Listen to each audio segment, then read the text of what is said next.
Assalamualaikum warahmatullahi wabarakatuh. Waalaikumsalam warahmatullahi wabarakatuh. Bagaimana ini semuanya sahabat Pandua Pasuruan? Masih bersama program Fondasi Podcast Mandua Pasuruan alias. Hari ini kita kedatangan narasumber yang spesial. Beliau adalah kepala madrasah kita. Beliau juga seorang penulis. Beliau juga seorang doktor dan sekarang juga pejabat sebagai PLT di Sekolah Tinggi Agama Islam alias. Tema kali ini akan membahas terkait dengan nuzulul Quran. Karena kita tahu hari ini sudah masuk di 10 hari kedua di bulan Ramadan. Dan di 10 hari kedua ini, tepatnya di tanggal 12 Ramadan, yang banyak diperingati peristiwa nuzulul Quran. Kita akan membahas secara singkat. Kita akan banyak mengulik tentang nuzulul Quran bersama. Assalamualaikum Bapak. Waalaikumsalam warahmatullahi wabarakatuh. Bagaimana kabar? Alhamdulillah baik. Kondisi kami seperti yang lain, penuh dengan semangat. Sebelum masuk ke tema, Pak, kira-kira ini kan bulan Ramadan ini di tahun ini sepertinya agak beda. Karena sebelum Ramadan ini Indonesia ini lagi panas-panasnya dengan pemilu ya. Pesta demokrasi.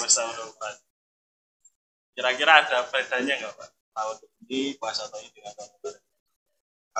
Sebenarnya puasa Ramadan itu tentu akan membedakan dengan bulan-bulan yang lain. Oleh karena itu Ramadan memang istimewa. Jadi memang hadirnya Ramadan itu untuk membedakan dengan bulan-bulan yang lain. Termasuk ketika sebelum Ramadan kita sedang melaksanakan pesta demokrasi yang situasinya penuh dengan gejolak dan memanasnya semua orang. Ya, hampir semua masyarakat itu terpengaruh dengan kondisi politik Indonesia.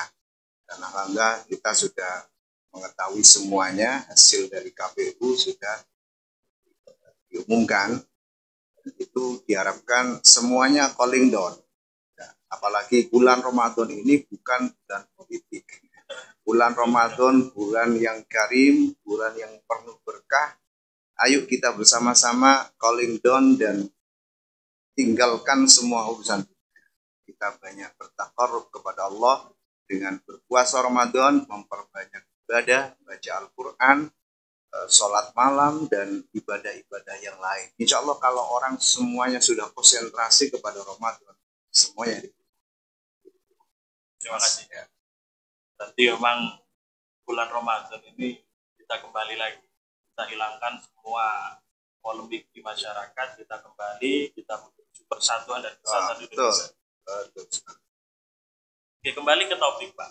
Ini nuzulul Quran ini setiap tahun kita beri dan menjadi suatu ikonik bagi agama Islam khususnya karena memang turunnya Al-Quran.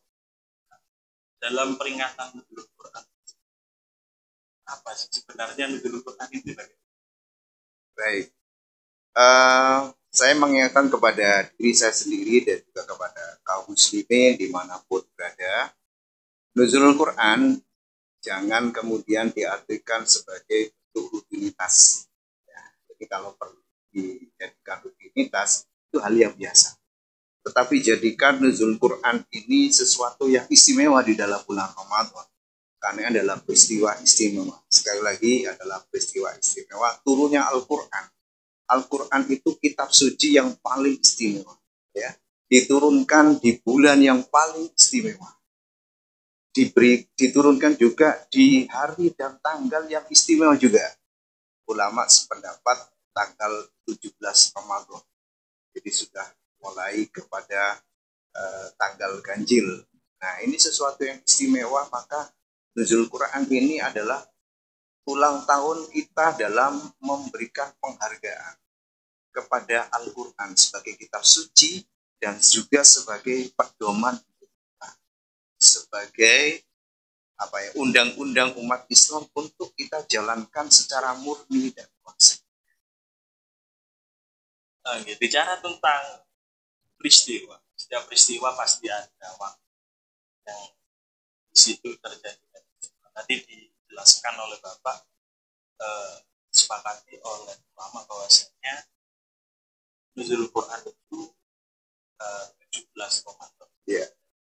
Kan tapi saya itu kemarin di beberapa literatur bahwasanya nuzul Quran bisa bertepatan Lailatul Qadar. Karena kalau kita lihat di versi yang lain, Bismillahirrahmanirrahim, Wama anzalna fi lailatul qadar. Atau yang lain ada Wama anzalna fi lailatul qadar. Kan berarti kalau di Lailatul Qadar ini kan tidak pasti. Kalau saya berpendapat, ya, beda pendapat itu sebuah rahmah. Jadi ada sebagian pendapat ulama yang menyebut bahwa Al-Quran diturunkan di malam Lailatul Qadar. Sudahlah, kita jangan memperdebatkan sebuah waktu. Yang terpenting adalah bagaimana kita merayakan bulan suci Ramadan, khususnya nuzul Quran ini, dengan meningkatkan ketakwaan kepada Allah Subhanahu wa Ta'ala. Walaupun secara kebanyakan para ulama, jumhur ulama itu tanggal 17 Ramadan. Tetapi sekali lagi jangan persoalkan hanya persoalan tanggal, hari ataupun waktu turunnya. Ya. Kemudian terkait dengan proses, karena Al-Quran ini kan secara berangsur-angsur selama 23 tahun. Kira-kira nuzul Quran ini kan awal turun. Jadi yang menjadi prosesnya itu apakah langsung datang satu Al-Quran atau satu sesuai dengan kebutuhan yang melihat membaca sejarah turunnya Al-Quran, kita sudah banyak mendapatkan literatur maksud saya, bahwa turunnya Al-Quran itu tidak secara tiba-tiba Al-Quran 30 juz. Justru kalau turun 30 juz itu menjadi aneh dan lucu. Ya, Allah sudah menskenario semuanya supaya logikanya itu bisa ditutup. Sehingga Al-Quran turun itu menurut peristiwa yang sedang terjadi, sebagai nama yang disebut asbab nuzulnya, sebab-sebab turunnya.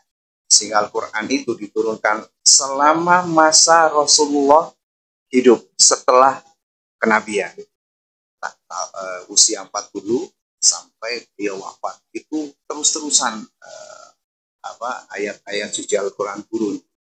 Jadi bisa satu ayat, bisa 3 ayat, bisa lebih dari 3 ayat, bergantung kepada turunnya Al-Quran saat.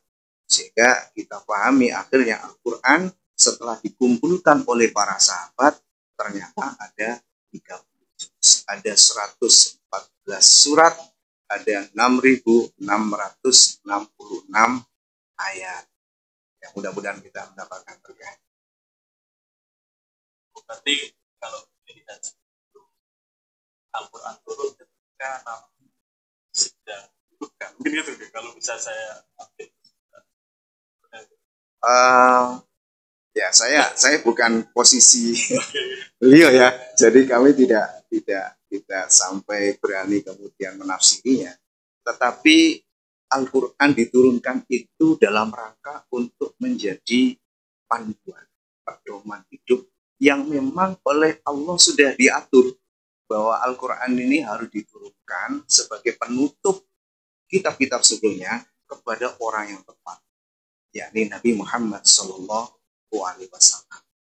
Sehingga butuh dan tidak butuh, seperti itu ya, Al-Quran akan diturunkan karena ini memang menjadi pedoman umat Islam, umatnya Nabi besar Muhammad SAW. Walaupun saya yakinnya Rasulullah juga memahami bahwa Rasulullah sangat paham dan perlu dengan Al-Quran itu sebagai bagian dari modal Rasulullah dalam menyebarkan Islam. Oleh karena itu kemudian Al-Quran menjadi mukjizatnya Nabi Muhammad Sallallahu Alaihi Wasallam. Ya kita masuk ke ke masa gini karena memang Al-Quran ini sangat nah, dalam peringati Nuzulul Quran kira-kira amalan-amalan apa yang mungkin bisa kita lakukan sehingga kita bisa lebih memahami dan bisa mengambil pada Al-Quran. Ya, baik. Peristiwa Nuzul Quran untuk supaya kita bisa selalu mengingat betapa besarnya sejarah Al-Quran itu didapat oleh Nabi Muhammad SAW melalui peristiwa Isra dan Mi'raj. Itu tentang sholat. Jadi dalam rangka untuk nuzul Quran itu memang sangat diperlukan untuk selalu kita peringat sebagai bentuk bahwa Al-Quran ini adalah pedoman kita. Jangan sampai lupa. Persoalan bentuk peringatannya dipersilakan. Seluruh warga negara Muslim dunia malam itu akan merayakan. Ya walaupun ada yang malam 17, ada yang malam 27, yang jelas semua umat Muslim akan merayakannya. Nah kita di Indonesia, Madzhab Syafi'i itu lebih banyak merayakan di malam 17 Ramadan. Sekali lagi merayakan. Sehingga membaca Al-Quran tidak hanya di perayaan itu, tetapi marilah Al-Quran itu selalu kita jadikan tuntunan kita yang harus kita baca setiap waktu sesuai dengan kebutuhan waktu kita sendiri. Terima kasih Pak. Di memang Nuzulul Quran ini kita peringati dengan hal-hal yang positif dan itu bisa menambah keimanan kita kepada Islam dan betul, tidak hanya dengan baca Al-Quran, kita juga bisa lebih banyak bersedekah, kemudian ibadah-ibadah sunnah lain, karena di Al-Quran itu kompleks sekali ya, tidak hanya ibadah secara vertikal, tetapi juga secara horizontal. Nah, disitulah kita harus pandai menerjemahkan begitu banyak ibadah horizontal yang harus kita lakukan dalam rangka mengimplementasikan ajaran-ajaran Al-Quran. Dan isu-isu yang sering beberapa ini agak panas ya kalau ya isu tahu Pak. Nah, karena memang kalau kita membahas pada dewasa ini terkadang nilai-nilai Al-Quran ini sering dibenturkan dengan kepentingan pribadi. Kadang kita memahami Al-Quran bukan untuk membuat kita semakin iman, tapi untuk kepentingan kita sendiri. Ini gimana? Menurut saya sah-sah saja ya. Jadi Al-Quran itu kemudian digunakan untuk apa? Asalkan dalam rangka untuk lebih dekat kepada Allah, rasa kita kepada Allah tidak kepada yang lain melalui Al-Quran. Ngomong saja. Karena salah satu hikmah dari Al-Quran, apalagi Nuzul Quran ini adalah malam ditakdirkannya semua urusan. Nah, ini rupanya Mas Robert punya kemauan pribadi. Jadi kalau Mas Robert punya keinginan untuk capaian-capaian tertentu, maka manfaatkanlah malam 17. Kalau kita yakin bahwa malam 17 itu, kalau saya yakin ada Nuzul Quran, gunakan untuk bermunajat. Baca Al-Quran sebagus mungkin, seindah mungkin sesuai dengan kapasitas kita, kemudian minta kepada Allah. Karena malam itu adalah malam diberikan semua urusan kita, baik urusan dunia maupun urusan akhirat. Mas Robert kan belum nikah. Nah, itu bisa kemudian dijadikan ajang permohonan kepada Allah untuk mendapatkan jodoh yang tepat.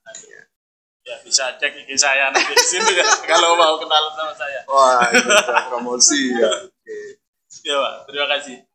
Itu yang terakhir, karena kita memang di lingkungan madrasah, kira-kira apa yang bisa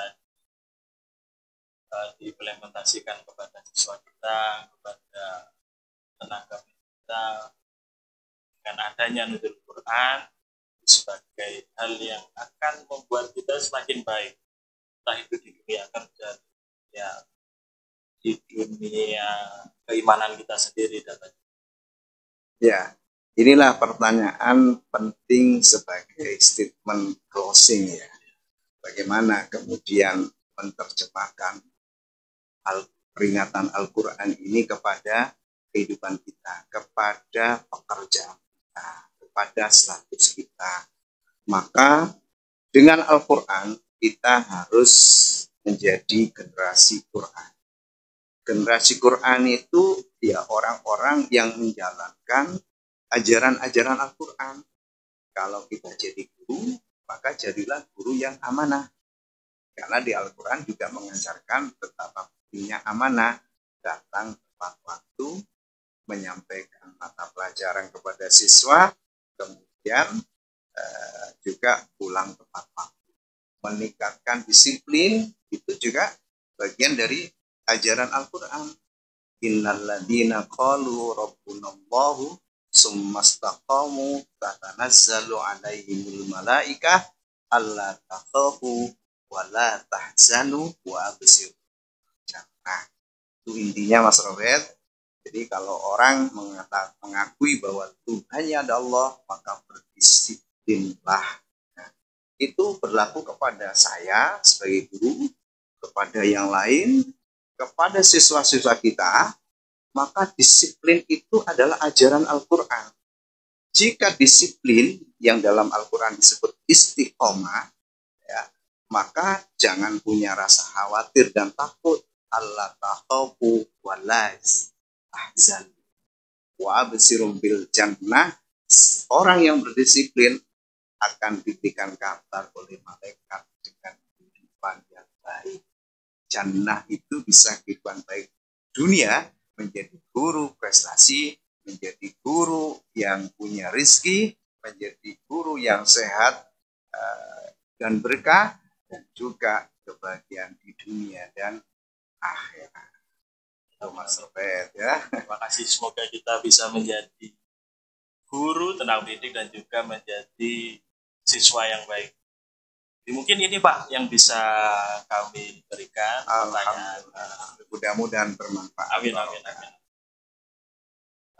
Sebelum kami akhiri, jangan lupa tonton Pondasi hanya di channel Mandu Abbas. Arukum biuna sambil ukro.